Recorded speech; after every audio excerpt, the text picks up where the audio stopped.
আরিফ আর নীলার বিয়ে হয়েছে মাত্র 2 বছর। মধ্যবিত্ত সংসার হলেও তাদের টানাপোড়েন ছিল না, কারণ তারা একে অপরের সঙ্গেই সুখে ছিল।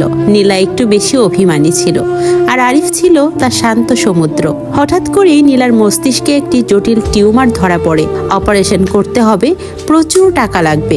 আরিফ দিন রাত এক করে টাকা জোগাড় করতে থাকলো। নিজের পৈতৃক ভিটা বিক্রি করে বন্ধুদের ধার নিয়ে সে টাকার ব্যবস্থা করলো। অপারেশনের দিন ওটিতে যাওয়ার আগে নীলা আরিফের হাত ধরে বলল, যদি আমি ফিরে না আসি তুমি কি আবার বিয়ে করবে?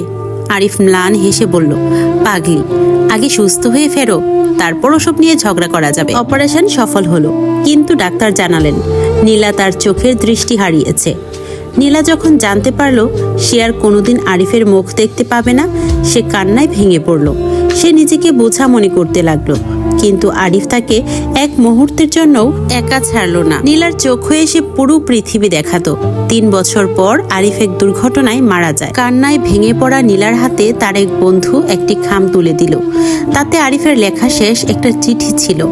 চিঠিতে লেখা ছিল, নীলা, আমার যাওয়ার সময় হয়ে এসেছে, তবে একটা সত্য আজ তোমায় বলি। 3 বছর আগে যখন তোমার অপারেশন হয়, তখন ডাক্তার বলেছিলেন তোমার চোখ ঠিক হবে না যদি না কেউ তার চোখ দান করে। সেদিন আমি নিজেই তোমাকে আমার চোখ দুটো দিয়ে দিয়েছিলাম। আমি চেয়েছিলাম আমার এই চোখ দিয়ে তুমি সুন্দর পৃথিবীকে দেখো। তাই আমি যখন থাকবো না, তখন আয়নার সামনে দাঁড়িয়ে নিজের চোখের দিকে তাকিও, দেখবে আমি ঠিক তোমার ভেতর থেকেই তোমাকে দেখছি। নিজের যত্ন নিও, ভালোবাসা নিও। নীলা এখন দেখতে পায়, কিন্তু যাকে দেখার জন্য এই চোখ, সেই মানুষটাই আজ তার নেই।